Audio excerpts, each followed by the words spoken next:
Hi guys! Good morning! And yes, welcome back sa aking Thailand vlog. It's a day 2. At nandito ako ngayon sa may Khao San Road. Naglalakad ako.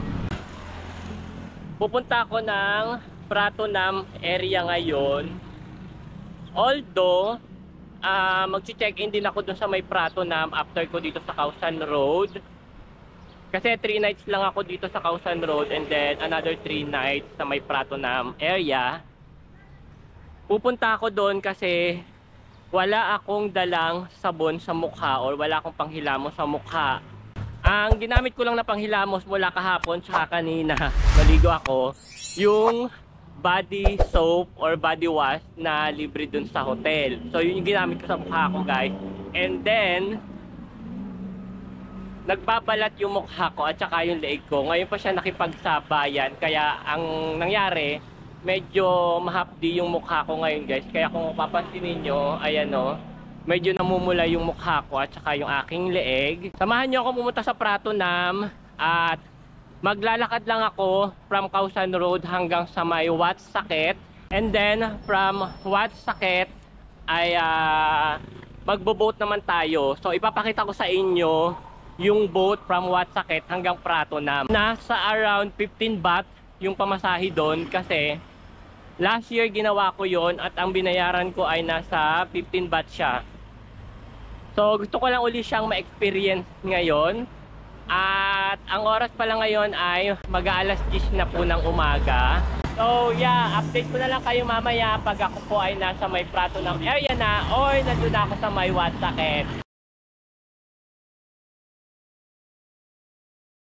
I forgot to mention pala na medyo mahaba-habal na karanto.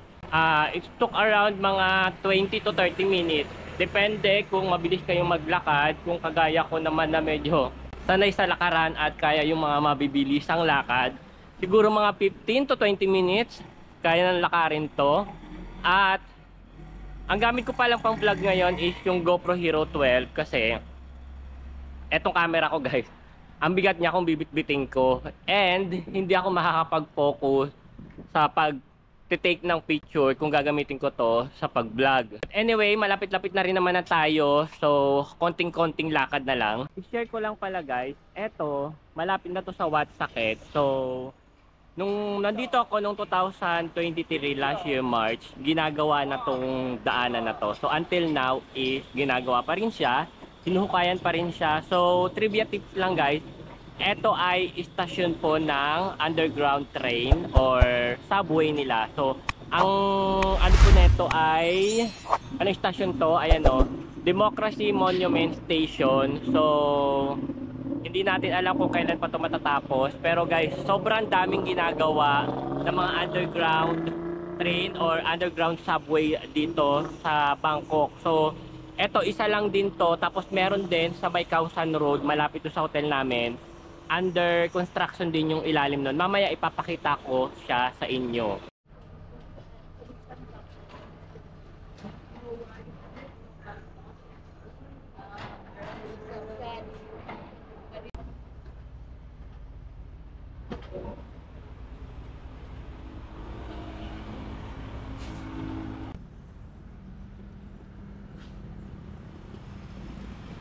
Hi guys, we are here na sa may Wat Saket at hahanapin ko lang yung boat kasi meron akong nakikita na ilog.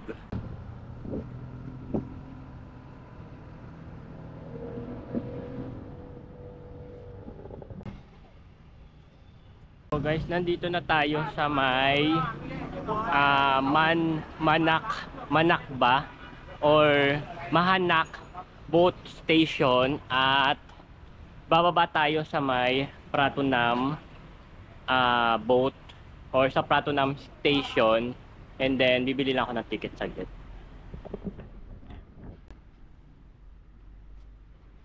Hi, Pratunam. Okay. Thank you. So doon na lang daw tayo magbabayad sa boat, guys. So ito yung boat. Ayan yung boat, guys, na sasakyan natin papunta ng Pratunam area.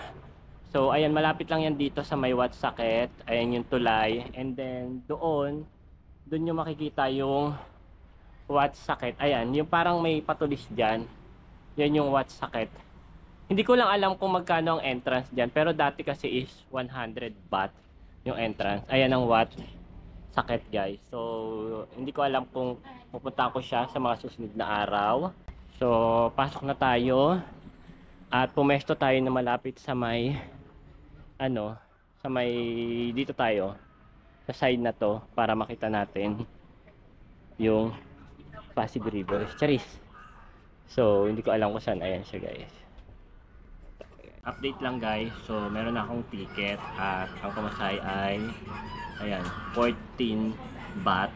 So, from here hanggang sa Pratunam 14 baht. So, 'di ba, ang laking tipid. At ayun, naka-exercise pa ako, nag-walk pa ako ng mga 20 minutes. So, natagalan lang ako dito sa may Democracy Monument kasi nag-take pa ako ng mga pictures.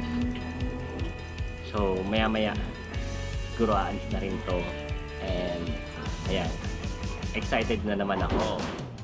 We were sitting in a parked car, talking about anything we want. That's when you stole my heart. I wish that summer never stopped. We drive around till midnight, hoping we wouldn't get caught.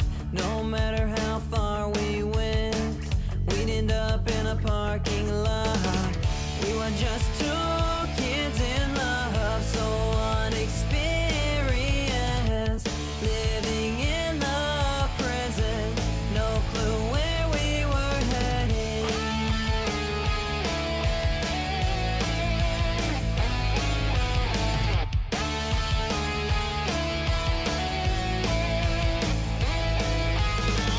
Dim glow from the street lights, painted yellow across your face, staring in your emerald eyes, but I had nothing to say. Your eyes flashed through the Dito na ako sa may Pratunam area at ang una-una kong gagawin is pupunta ako sa Tofu.